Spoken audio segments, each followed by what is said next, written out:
tous avec un thème qui est « Ne rêvez pas votre vie, vivez vos rêves ». Alors ça, c'est un petit peu provocateur. Et en même temps, je pense que ça nous concerne tous. L'idée d'un titre comme ça, c'est simplement peut-être de pouvoir se demander où vous en êtes-vous. Et c'est une question qu'on peut se reposer souvent dans notre propre déploiement. Moi, je constate dans l'accompagnement que beaucoup de personnes, et ça concerne vraiment beaucoup de personnes, subissent leur vie. C'est-à-dire ont l'impression de cheminer, mais en ne se donnant pas vraiment les moyens, ou en ayant l'impression de passer à côté de quelque chose, ou de ne pas être vraiment en train de manifester leur plein potentiel, ou d'être en train de ne pas vraiment choisir ce qui est en train de se passer. Parfois, juste à un niveau, ça peut être dans le domaine affectif, ou peut-être dans le déploiement professionnel. Ça touche pas toujours tous les niveaux en même temps. Mais ce sentiment-là est assez désagréable. Je ne sais pas si vous le connaissez, ce sentiment d'être juste pas vraiment présent dans sa vie et pas vraiment là où à sa place. Donc, alors vivre ses rêves dans ce processus de déploiement, c'est-à-dire, on pourrait le résumer en se disant j'ai le sentiment de choisir ce que je crée. Ça pourrait simplifier les choses. Regardez pour vous-même, là je parle de rêve, on pourrait parler plus simplement de désir, de choses, d'objectifs, de projets. Moi, à l'époque, je donnais une conférence un petit peu provocatrice. On ne va pas avoir le temps de faire l'exercice complètement ici, mais je vous donne la teneur parce que c'est une façon d'aller regarder un peu ce qui est là. Alors, dans les conférences, à l'époque, je demandais aux personnes d'imaginer, même si c'est pas simple, je vous l'accorde, d'imaginer que on vous annonce que vous avez 3 jours à vivre. Alors, qu'est-ce qui vous vient? Qu'est-ce que vous feriez? Qu'est-ce qui vous semble important, essentiel à réaliser si on vous annonce évidemment cette nouvelle? Imaginons que vous êtes en forme, parce que c'est sûr que si vous êtes sur un lit d'hôpital, il y a beaucoup de choses qui vont pas être possibles. Si on vous annonçait ça,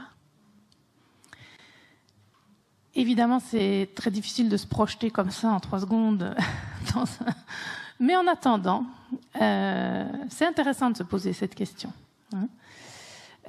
Pour le petit processus, moi, je poussais le jeu un petit peu plus loin en demandant aux personnes « Et si vous aviez 6 mois ?» C'est-à-dire que on vous annonce que vous avez encore un délai quand même un peu plus long que 3 jours, mais quand même assez bref. Est-ce que ça change quelque chose? Est-ce qu'il y a d'autres choses qui vont venir? Peut-être qu'il y a déjà des choses qui ont émergé en vous, rien qu'à l'évocation de ça. Alors, pour la petite histoire, ce que je retire de cet exercice, moi, c'est que donc je demandais aux personnes d'écrire qu'est-ce qui vient, qu'est-ce qui est important. La plupart du temps, ce qui ressort quand il reste 3 jours, c'est vraiment les impulsions. Alors souvent, c'est des fantasmes, des désirs qui n'ont pas été réalisés, mais c'est souvent en termes de plaisir. Beaucoup de gens me disent alors moi, je profite à fond, je fais le voyage que j'ai toujours rêvé de faire, ou je vais... c'est vraiment très basique. Mais souvent, il y a la notion de plaisir, comme si il fallait une échéance pour s'autoriser à... Et aussi, par contre, ce qui revient, c'est je vais dire aux gens que j'aime, que je les aime, je vais passer du temps avec mes proches. Il y a comme cette notion-là de partager les derniers moments avec les personnes qu'on aime. Et quand on rajoute un peu de temps, par exemple 6 mois, évidemment, il y a des choses qui vont se manifester un peu plus concrètement, en termes de projets qu'on peut aboutir un peu plus loin. Et donc, il y a des tas de choses qui vont émerger de cette question. Peut-être il y a des choses qui ont émergé pour vous, juste une réflexion. Alors là où je veux vous mener, c'est que souvent, après ce petit mécanisme, je demandais aux personnes, mais dites-moi, est-ce que vous vous occupez de ce qui a marqué sur ce papier? Est-ce que c'est des choses dans lesquelles vous mettez de l'énergie, que vous nourrissez, hein? Et la plupart du temps, la réponse était non. Alors c'est sûr que quand c'est en termes de plaisir éphémère, hein, les 3 derniers jours, je mange bien, bon, c'est pas très important. Il y a quand même quelque chose d'important là-dedans, c'est cette notion de plaisir. Hein, s'autoriser tout d'un coup à faire ce qu'on sent, à mettre de l'intensité dans ce qu'on va vivre. Mais par contre, quand je regardais sur ces papiers, il y avait vraiment des choses importantes. Il y a des personnes qui notaient des choses comme « j'ai toujours voulu faire ça ». Ça fait des années que je sens à l'intérieur de moi que j'ai envie de faire ça et je le fais pas. Ou je réunirais mes proches, je leur dirais des choses importantes, à quel point je les aime, et ces personnes ne le font pas. Hein? Alors, c'est un mécanisme particulier chez l'être humain, ça. Alors bien sûr, il ne s'agit pas de vivre avec une épée de Damoclès au-dessus de la tête en se disant en permanence je vais mourir peut-être demain, donc il faut tout le temps que je fasse tout ce qui est important. Mais quand même, qu'est-ce que c'est que ce mécanisme qui nous fait postposer des choses importantes ou qui nous permet pas de réaliser des choses qui pourtant ont beaucoup de sens pour nous? Qu'est-ce qui manifeste ça? Pour l'être humain, c'est un peu pareil. C'est-à-dire qu'il y a une force de vie qui nous amène tout le temps à nous déployer, à nous manifester dans cette réalité. Et pourtant, moi j'entends beaucoup de personnes qui me disent je sais pas qui je suis, j'ai l'impression d'être étroit dans ma vie, de pas vraiment me manifester, et c'est comme s'il y avait quelque chose qui empêchait cette force de se déployer. Alors, avant de parler à proprement parler de ce déploiement, je voudrais quand même insister sur une chose, c'est que nous sommes un petit peu coincés dans une société qui favorise l'ego, qui nous amène. Je vais chercher quelque chose, je vais chercher le bonheur, parce qu'après tout, après quoi nous courons tous, hein? On peut le dire différemment, mais chacun de nous cherche à être bien, cherche la paix, cherche le bonheur, c'est peut-être différentes formulations, mais fondamentalement, peu importe quand quelqu'un vient me trouver, quoi qu'il me dise, derrière ça, il y a cette notion de je veux être bien. Hein. Et quelque part, pour chercher à être bien, il y a comme un mécanisme enclenché du toujours plus. Hein. Toujours plus en faire, chercher toujours à être plus, à faire plus, à obtenir plus, à avoir plus. Et donc, c'est sûr que c'est pas facile pour nous de s'inscrire dans ce mouvement-là. Le bonheur ou la paix, c'est pas un état permanent dans lequel on s'installe, hein, et puis qui reste. Mais nous touchons à des moments comme ça. Quels sont ces moments? Si on partageait pendant 1 heure à ce propos-là, vous verriez que c'est des moments très anodins. Rarement j'entends quelqu'un qui me dit c'est quand je réalise des grandes choses. C'est pas nécessairement ça qui vient. C'est des choses comme je suis dans la nature. C'est un moment au Mednat, tout simplement, à une conférence, mais aussi quand vous êtes chez vous, simplement à lire un bon bouquin ou prendre un bain ou partager un moment avec quelqu'un. C'est des choses finalement de notre quotidien qui sont assez simples. Mais alors qu'est-ce qui fait que c'est un moment où nous sommes bien? C'est la particularité de ces moments-là, si vous regardez bien, ce sont des moments où nous sommes présents. Alors ça paraît peut-être simpliste, mais c'est quand même une réalité. Si je suis peu importe ce que je suis en train de faire, si je suis présent, si je suis vraiment dans cet instant, eh bien, quelque part, il y a rien qui vient résister à ce qui se passe. Je suis en train de le vivre, ce moment, et il n'y a pas une partie de moi qui vient me tirer ailleurs, qui vient me dire quelque chose. Je suis pleinement présent à ce que je vis. D'accord ? Je suis dans un super moment. Je conscientise que c'est un moment de paix, je suis bien, et arrivent des pensées qui me tirent ailleurs. Voilà, tout simplement. Alors, ça peut être avant, ça peut être après. Je peux aller dans le passé, je peux aller dans le futur, mais en attendant, je suis plus ici. Et le moment de paix, fini. Parce que c'est évidemment un mécanisme que vous connaissez tous. Hein. D'abord, nous pensons tous et beaucoup. Et ces pensées-là, ce n'est pas que des pensées. Hein. Vous comprenez bien que si je suis parfaitement bien dans le moment, arrive une pensée qui vient m'interrompre. Et peut-être cette pensée me ramène à hier, avant-hier, ou il y a une semaine, où j'ai eu une discussion avec peu importe qui, et ça s'est mal passé, ou je suis pas en paix avec cette histoire. Je ressasse ce truc-là, et hop, arrivent des émotions. Je rentre dans la culpabilité ou la peur, peu importe. Et je commence à me sentir mal. Et tout ça, à un moment où ça ne se passe pas. Ça n'est pas en train de se passer. Ça s'est passé il y a un moment. Moi, je suis dans un moment qui est super. Juste, je suis parasitée par tout ça. Et c'est la pensée qui a amené l'état dans lequel je suis. Et donc, quelle réalité je suis en train de vivre à ce moment-là? Est-ce que je suis dans ma vie? Parce que ma vie, c'est quoi à ce moment-là? La réalité. La seule réalité qui existe. C'est ce moment. Ça, c'est ma vie. C'est l'expérience que je suis en train de faire. Il n'y a pas d'autre chose qui existe. Sauf que, avec cet outil-là, il y a plein d'autres choses qui existent. Nous sommes dans plein de réalités à la fois.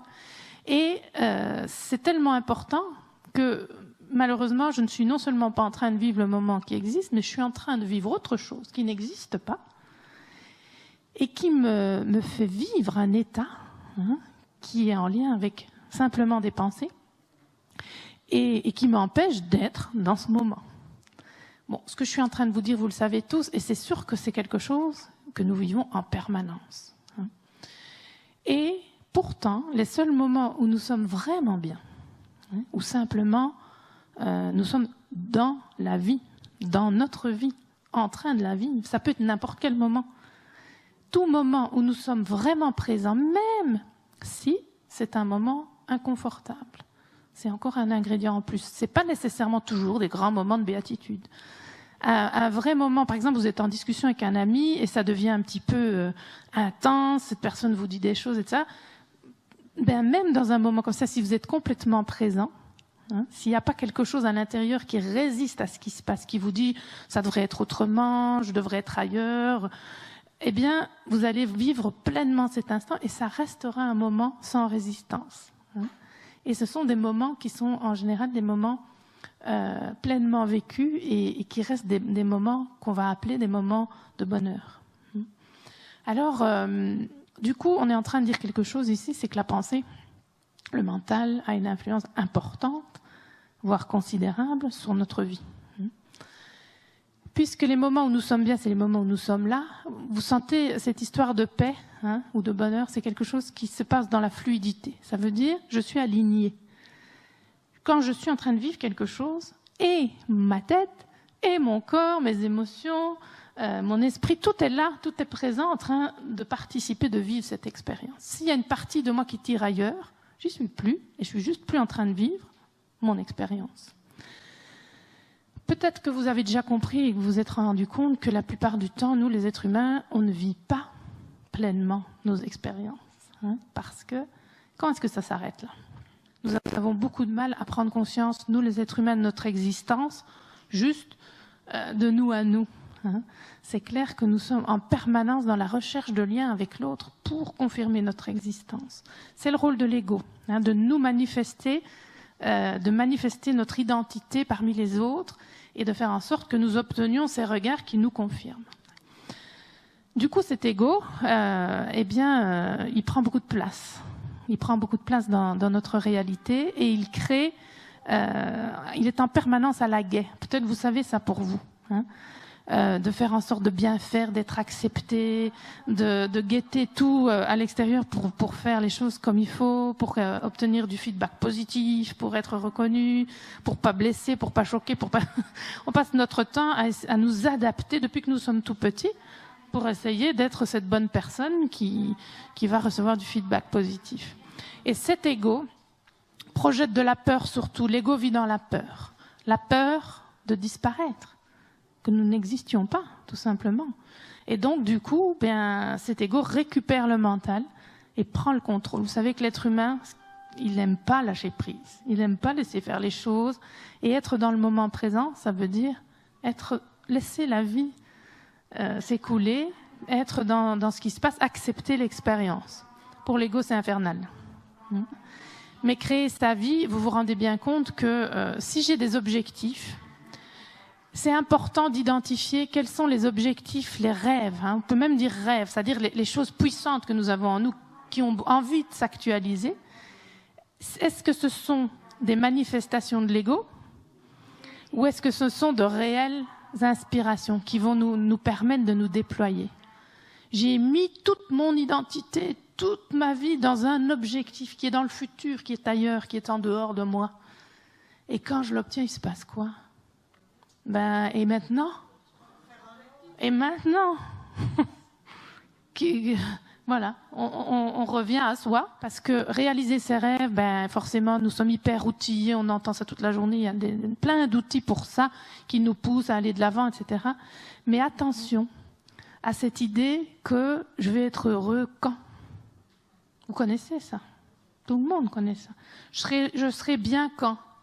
Quand j'aurai mon titre de champion du monde, c'est ce qu'il a cru. Quand je serai plus riche, quand j'aurai rencontré l'amour, quand j'aurai ma nouvelle maison, quand j'aurai enfin ceci, cela, peu importe. Ou même quand je serai plus ceci ou cela, parce que c'est pas que avoir et faire. La spiritualité est aussi récupérée par l'ego, c'est-à-dire quand je serai plus sage, quand je serai plus évolué, quand je serai plus je ne sais quoi d'autre, ça va aller mieux. C'est comme mettre des objectifs dans un futur, et comme si la paix intérieure ou le bonheur, ça allait être lié à la résolution de conditions qui se situent à l'extérieur. Comme s'il fallait rajouter des choses, apprendre des choses, faire des choses, enlever des choses pour trouver le bonheur. Vous savez, dans votre expérience, qu'on l'a déjà évidemment tous vécu, tout le monde a des objectifs, la plupart du temps on court tout le temps, que la paix n'est pas un aboutissement quand on obtient un objectif. Donc on peut avoir envie très fort de déménager ou de changer de boulot ou de faire des choses. C'est pas parce qu'on obtient ce qu'on a désiré qu'à un moment ça s'arrête et qu'on peut se dire ça y est.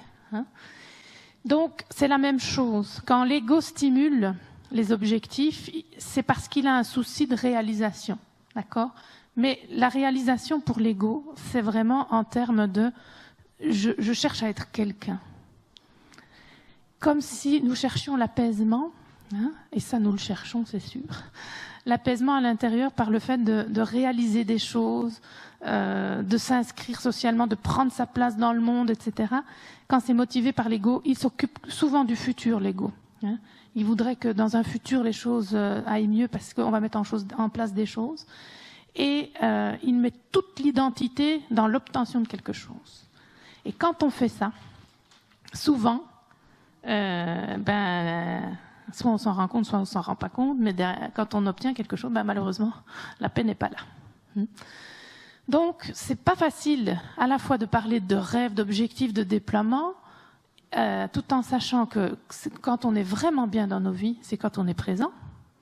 C'est-à-dire quand on veut plus rien, qu'on est là, qu'on savoure, qu'on est pleinement en train de vivre le moment sans résistance intérieure, et qu'en fait, nous sommes en même temps dans un processus de déploiement où il y a tout le temps une force qui nous pousse à aller de l'avant, à aller voir plus loin, à nous élever, et on est au milieu de ces deux trucs-là, c'est-à-dire à la fois être dans le présent et à la fois nous déployer. C'est pas simple à vivre.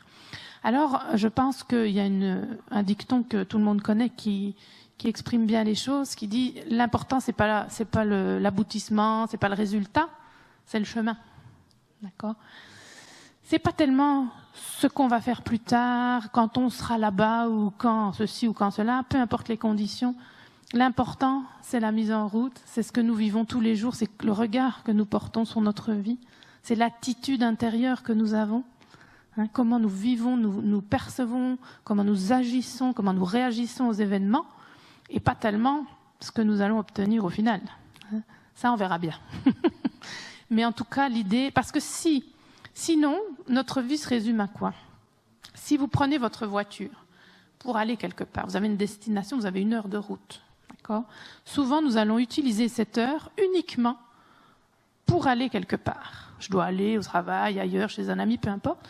L'objectif, c'est d'aller chez cet ami et j'utilise cette heure de route uniquement comme un passage obligé pour aller quelque part. Toute notre vie peut se passer comme ça. Vous avez compris que l'ego, il va toujours quelque part, de toute façon. Vous le savez pour vous. Peut-être il y en a déjà qui sont en train de penser à la conférence suivante. Merde, quelle heure il est? Et hop. Et on est toujours comme ça. C'est-à-dire une partie présente, mais un pied ailleurs. Et l'ego fait ça. Il se projette toujours ailleurs. Alors du coup, qu'est-ce qui se passe? Il se passe que je passe à côté de ma vie, c'est tout. Je peux mettre tous les rêves et tous les objectifs que je veux. Chaque fois que je fais quelque chose, j'y suis pas. Je suis déjà un pas plus loin ou ailleurs. Autrement dit, la seule réalité qui existe, c'est maintenant. C'est ici. Hier, notre vie, toute notre histoire, tout notre passé, c'était un autre moment présent. Il est passé. Et le futur, ce sera des moments présents. Sauf que si on ne les vit jamais, notre vie se défile devant nous et nous n'y participons pas vraiment. Donc cette histoire de voiture, comme si nous utilisions le temps pour aller quelque part, sauf que quand on est quelque part, on va encore ailleurs, quelque part, on passe à côté de tout. Donc c'est très important d'être vigilant par rapport à ces rêves que nous avons. Les choses qui traînent dans notre tête, qui nous disent « Oh, ça ira mieux, je voudrais tellement ça ». J'ai vu une dame hier après une conférence qui me disait « Mais moi, je suis seule et ça fait 10 ans, j'en peux plus, j'ai vraiment envie de rencontrer quelqu'un, j'ai envie de partager, etc. » Bien sûr, on peut accueillir ça, c'est tout à fait légitime. Mais en même temps, c'est comme si toute l'attention était mise dans cette idée, avec l'idée que ça n'ira bien que quand ce sera comme ça. Et du coup, forcément, ce qu'elle est en train de vivre là, c'est une réalité tout à fait désagréable. Et vous savez, on attire ce qu'on vibre. Donc, quelque part, la vie, c'est maintenant. Ce qu'on crée, notre pouvoir créateur, c'est ce que nous faisons maintenant. Donc, plus nos pensées sont dirigées vers ce que nous voulons, entretiennent un état positif par rapport à ça. J'entendais la gratitude tout à l'heure, c'est un état magnifique, la gratitude, parce que c'est quelque part donner de la puissance à ce qui est là. À la vie c'est maintenant. C'est pas demain. Alors oui, on n'empêchera pas l'humain d'avoir des objectifs, d'aller vers, bien sûr, mais la vie, c'est ici que ça se passe. Comment est-ce que je peux nourrir ce que j'ai déjà là? Comment je peux mettre de la vie dans la vie? Comment je peux mettre de l'attention sur mes forces, sur les belles choses qui se passent? La plupart du temps, on est tellement occupé à voir tout ce qu'on doit faire, tout ce qu'on veut faire, tout ce qu'on doit réaliser, qu'on voit même plus ce qu'on a. On voit même plus ce fameux cadeau qu'est la vie. Et qu'est-ce que j'ai de bien aujourd'hui? Qu'est-ce qui est chouette dans mon entourage? Qu'est-ce qui est chouette dans mon expérience? Qu'est-ce que je peux nourrir? Comment? Parce que la vie, c'est ce qu'on fait là maintenant.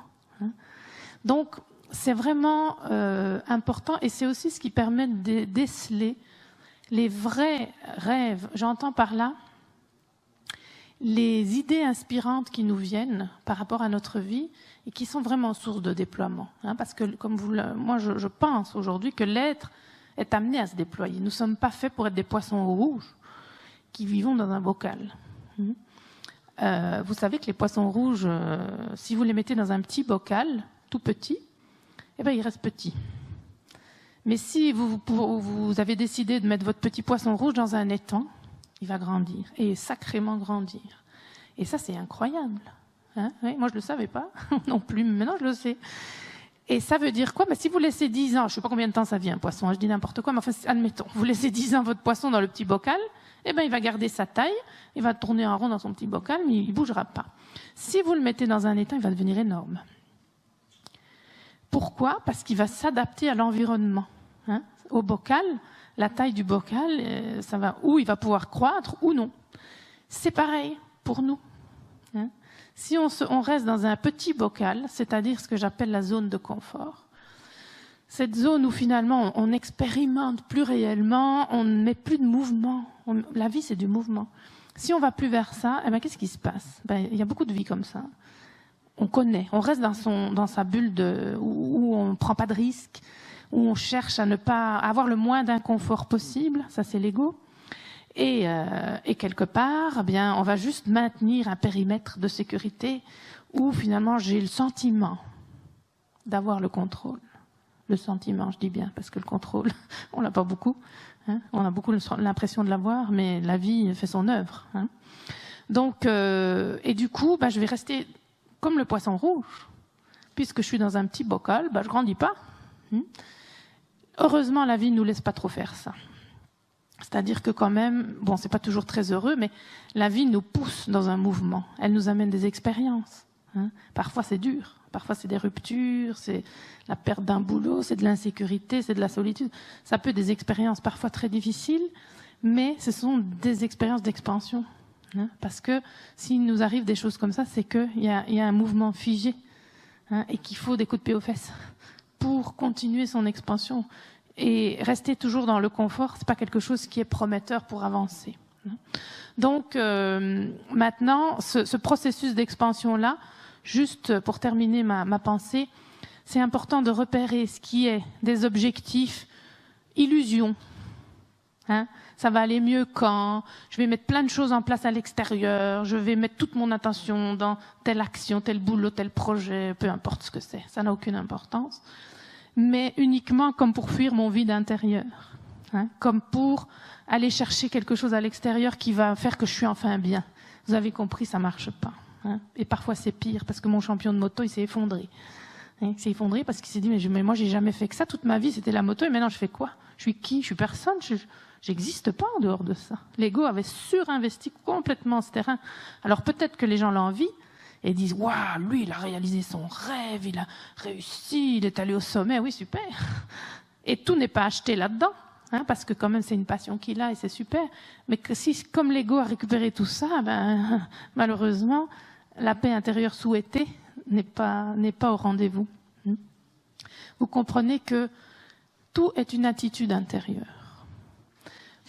Vous pouvez réaliser tous vos rêves, presque. C'est sûr que si vous me dites je veux être pilote de chasse à 70 ans, bon, mais même, hein, en se battant, il y a juste que c'est important de voir parmi tout ça, qu'est-ce qui est vraiment inspirant. Inspirant, ça veut dire, ça n'est pas motivé par l'ego, c'est pas une quête extérieure pour aller chercher plus de quelque chose qui va me donner de la paix, c'est vraiment un processus de déploiement, et nous en avons. Des choses que vous sentez, quand vous imaginez là-dedans, vous sentez que ça vibre, vous sentez qu'il y a de la joie. Hein. Notamment, nous sommes tous des êtres talentueux. Nous avons tous une vibration propre, unique, des choses à apporter aux autres, à la vie, à l'humanité, tous, peu importe comment. Tout le monde a sa rime à jouer, comme on dit. Donc c'est sûr que si vous vivez pendant 30 ans un boulot, uniquement alimentaire, mais que vous n'arrivez pas à donner du sens à ce que vous faites, eh bien, probablement que ça va être vraiment quelque chose qui va vous détruire à petit feu. Hein.